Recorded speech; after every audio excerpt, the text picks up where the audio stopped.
You know, it's really hard to explain sometimes how difficult it can be trying to balance the reviewing life with the actual life. And when the actual life gets in the way of the reviewing life, I go quiet. So, I apologize for that. Hopefully this is a return to form as things have kind of straightened out over on my end. And in the meantime, I kind of felt like getting back into my Kabaya mood, so we're going to review Gaia Guardian.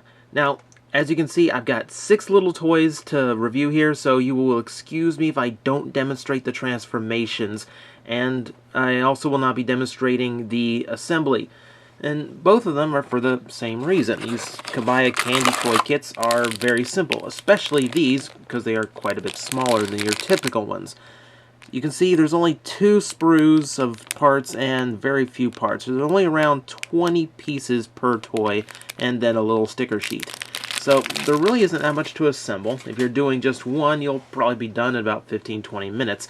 But doing all 6 at once can keep you busy for a couple hours. So if you're a model builder, I'd say just get them all done in one shot. Get as much out of it as you can. So let's see if I can't rush through all 6 of these and show you the combined mode. I think the first one I'm going to start with is First Aid. Why? Well, mostly because he's the only one I actually have the G1 counterpart to.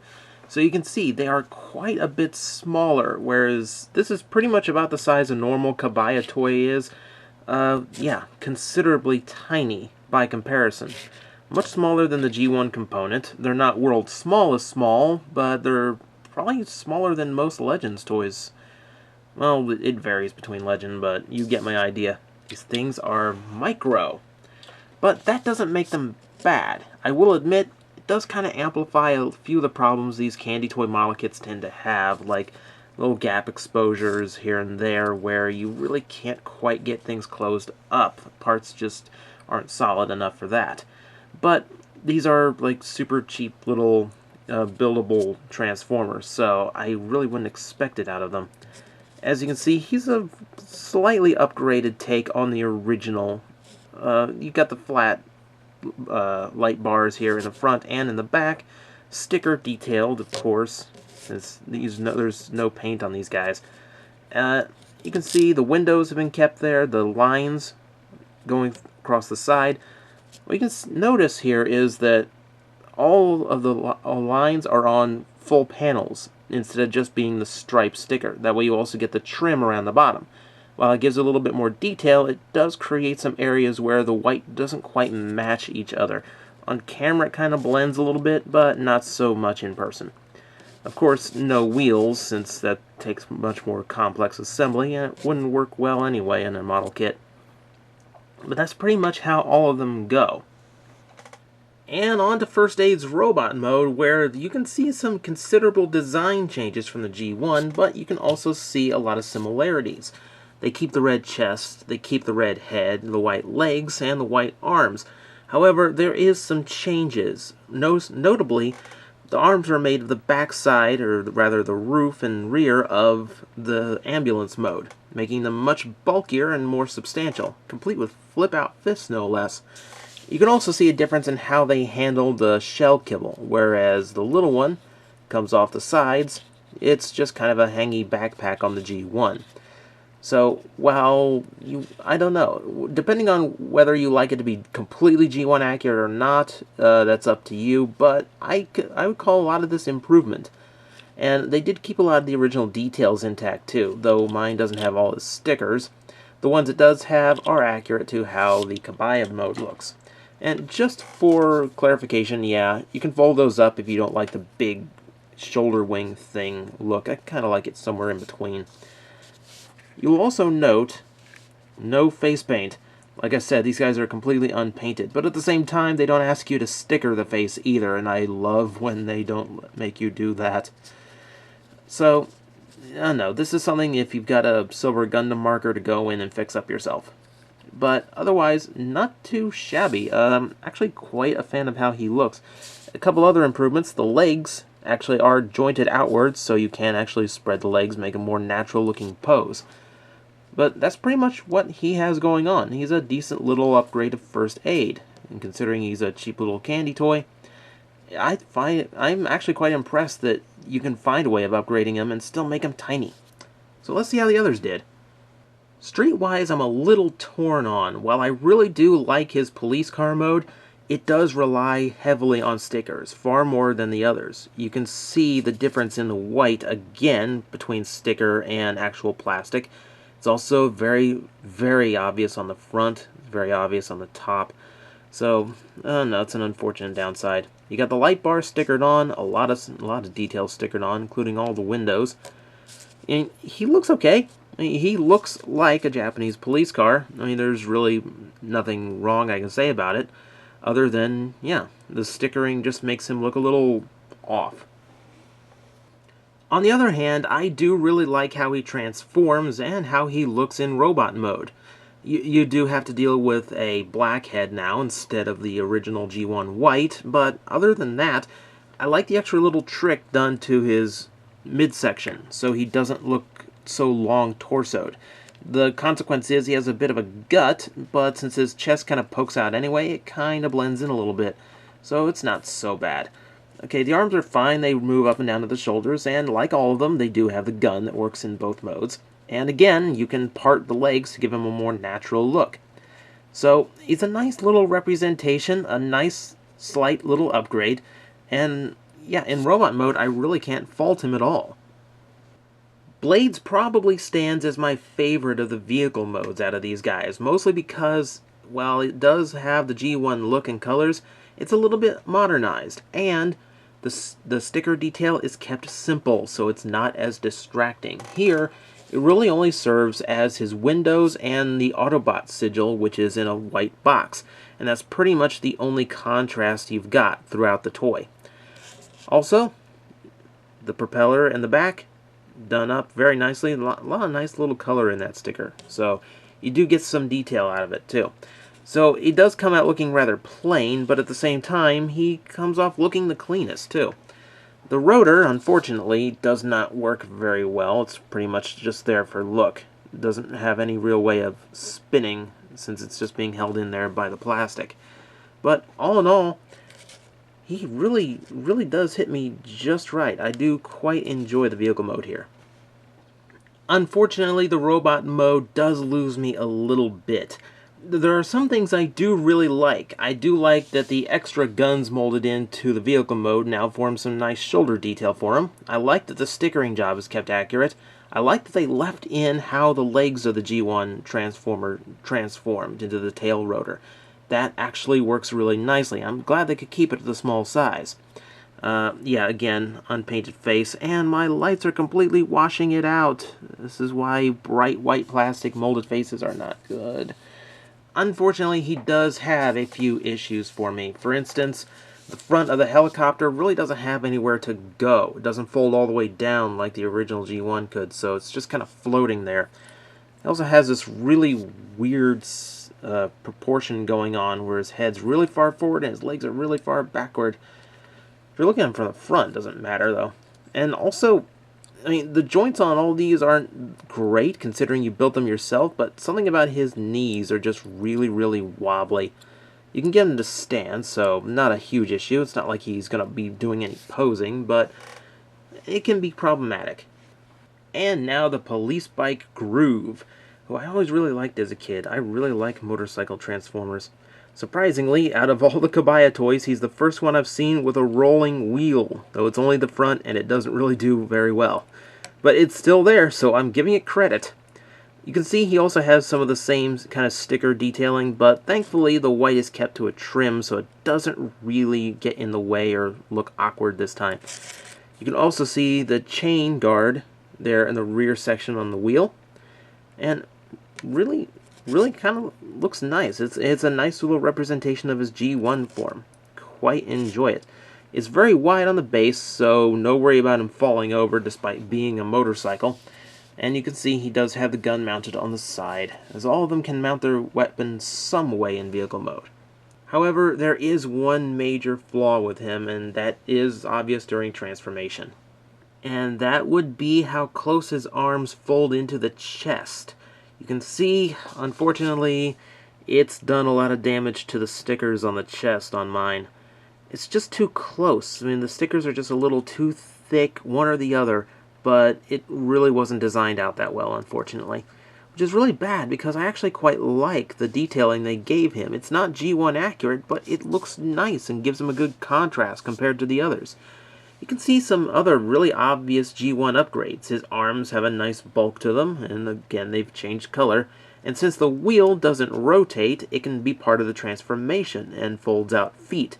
The wheel themselves are now in a more natural looking position, so his legs don't look awkward with a big wheel sticking in the middle. So while the sticker problem is annoying, you could probably fix it if you're good with paint, and if you're a model builder, that's probably what you are.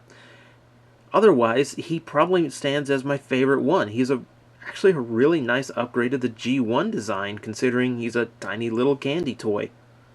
Now let's meet the new members. First off is Heat Rock, a drill tank. He rescues people by digging. So, I guess if you have mining collapses, okay, there you've got a purpose, but I'm not quite sure how you're really going to rescue anyone with those big drills in the front. That said, he's still a cool-looking vehicle. I do really enjoy a good drill tank every now and then. I will admit, a lot of the sticker detail, and this will become apparent in robot mode too, really doesn't fit with the others. You could tell that they weren't G1 designed, since he doesn't really have a G1 counterpart. So they're really kind of mismatched compared to his teammates.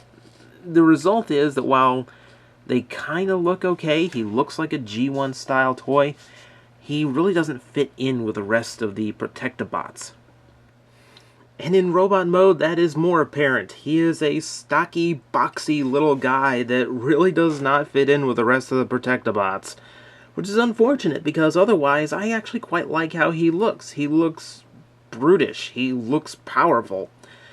Now, again, you can see where the sticker detail doesn't quite match up with how the other Protectobots work. You know, they mostly did his midsection and legs and kind of left his chest and shoulders bare, which is pretty unfortunate. He's got a lot of detail up on the top, but then again, you really don't look at him from the top very often. You tend to look at him from the front, so that's kind of a waste, unfortunately.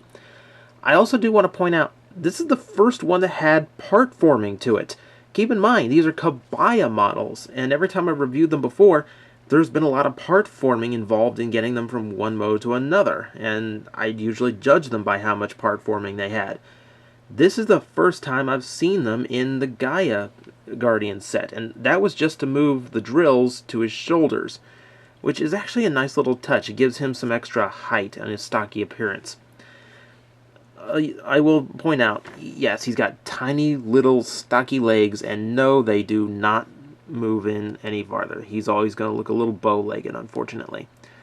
You know, like I said, I actually kind of like the guy, but he just doesn't fit with the rest. And our final new member, this is Skyfeather. As you can see, a combat fighter. And it's starting to become apparent to me what they were going for here. The Protectobots have a great amount of variety in their vehicle modes. However, there's only so many rescue vehicles you can do until you just start running out. So apparently, for the extra members, they went for variety in vehicle modes. Which, yeah, definitely, a drill tank and a fighter jet, fine. However, he does look like he belongs in the aerial bots. There's really not a lot of rescuing a jet can do, even if it does have the VTOL fans in the wings. Even vertical takeoff cannot help you because you've only got 1 or 2 seats. Which is another problem I'll bring up. This is really the first sticker I had to put over a round section on this toy. And stickers over round areas never go well. So unfortunately, it does not look all that great and really likes to peel up, unfortunately. Now, the jet itself, I mean, there's not actually a lot bad I can say. He's got blasters in the front. He's got the extra blaster from robot mode that can fit onto the side, either one. He's got the jet engine in the back, sticker detailed. He's a fine little fighter jet. He's just not going to do a lot of protecting. And honestly, that's kind of true of the robot mode too, because, well, he's got my least favorite. Aside from a lot of panel line details on the stickers rather than the faux mechanical panels that the others had, so again, he doesn't really match the rest of his team. This one has a bigger problem. Articulation. His arms don't move up and down. All the others at least had that. His legs also don't separate out. While they can go back and forth, I will give him that. But his arms are kind of integral to how they all combine together, so at this size, they pretty much had to stay static and stiff so the whole thing wouldn't fall apart. The one thing I do want to point out, though, is that the head looks shockingly like Armada Red Alert. I'm not sure if that was intentional or not, but the resemblance is there, even if the solid red plastic does really want to dull the details. Just really a shame about the articulation. I mean, I don't expect any articulation out of these guys except for the shoulder movement like a G1 toy. So, it's really disappointing when he doesn't even have that, because now I've got a gun that he can only shoot at his own foot. That's an unfortunate downside, because otherwise he actually looks pretty good. So there you go, 4 G1 somewhat upgrades and 2 misfits. Whether or not they really suit your needs, that's up to you. I do quite enjoy them as a whole package, and they are funky little toys, I will admit. But they're fun to build, and they still represent a nice little lot of G1 characters. Except 2 of them aren't G1 characters. Oh well. At least at this size, they're actually a nice scale with the other Kabaya toys. I will give them that. So, now that we've got 6 model kits built, let's see if we can build them together. And it turns out we can build them together into Gaia Guardian himself. Now, again, maybe it's just my familiarity with the G1 design, but the 2 new ones making up the torso just don't quite fit the aesthetic that I really wanted out of these guys. Now, to be fair, it doesn't really look bad. I can't say that, because they are specifically designed to form these parts, and they lock together really solid as a result. So there is some benefit there. There is some good I can say about it. It's just me really wanting Hotspot to be there. Now, they did do a Hotspot in the normal size Kabaya toys, so you can have a little tiny Defensor. I unfortunately don't have that one yet, so I can't demonstrate it here. So that's unfortunate. But overall, I'm really not too dissatisfied here. The head itself is the only head that has any stickering. It's on a little hinge, so it doesn't quite fold back enough. So he's always looking a little down. It's kind of hard to see.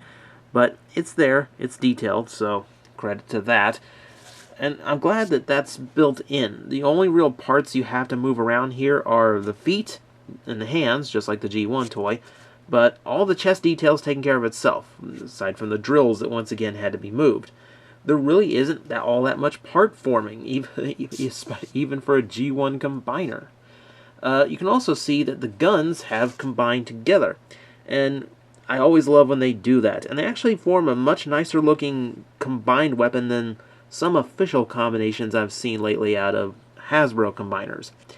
The forms themselves, a little iffy. It's kind of hard to get them to peg in sometimes. I usually keep a toothpick handy, just in case some of the connections aren't quite solid and I have to push them in just a little bit farther.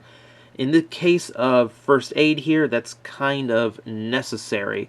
The way his head joint works, the way his peg joint works for combination, and the fact that he's just such a heavy arm, he really does need to be really in there to get a solid pose to hold. Again, only 2 points of articulation, typical for a combiner. And something I will point out, as I just mentioned, these are pegs holding them together. We are not using the heads of the toys to fit into the combining joints. So that's a relief. You're not going to wear the faces out or anything. Actually, most of them are the heads swapped around and flipped around to reveal the peg that combines them together. And the next question people are going to ask, can they scramble combine? And the answer is kinda. It works better on some than others, in particular because this foot part seems made for groove, because it's specifically shaped so that he can fit into it, or at least the peg is in a specific spot so his proportions can fit into it evenly and come out with 2 nicely looking feet. So all of them have the capability of moving around, but the visual results may vary. This is the official combination that they display on the box art, and I think this is how they look best. Though if you really want to swap them around, you can. That's really all I have to say about it. The package itself, overall, that's the question. If you're buying them by the box, you're going to get a couple hours of enjoyment out of combining them together. And keep in mind what Kabaya went for here. They went for smaller sets, so they were more in proportion with the Kabaya toys already released, and they went for triple modes. Technically quadruple modes if you count the scramble combining. And they came up with 2 brand new molds, completely new to Transformers, and they gave you the option of swapping in a proper hotspot as well if you want a full Kabaya Defensor. That's a lot. So given how much they accomplished here, I can kind of look past some of the faults, the panels that don't quite go together, the stickers that are a little off color, because the whole package itself is honestly quite rewarding, and I'm quite impressed by what Kabaya managed to do here. Now, of course, mine came from HobbyLink Japan. If you can't find it there, go looking around. Kabaya's kicking ass lately. I mean, they just did the DX Fortress Maximus, a Voyager-sized Fort Max. I need that badly, by the way. And they just announced they're going to do Brave figures in the Kabaya size, and I cannot wait to see how those turn out. In the meantime, I honestly hope they give this thing another try, because I would love a tiny little set of, I don't know, Stunticons would be nice, or, Technobots! Technobots! Oh, I love myself some Technobots. And then you could do drill tanks, and, well, no, because they already have drill tanks, but you could do things in the middle instead of Scattershot, and they'd still look really good and appropriate. And let's end off here before I go off on any other tangents.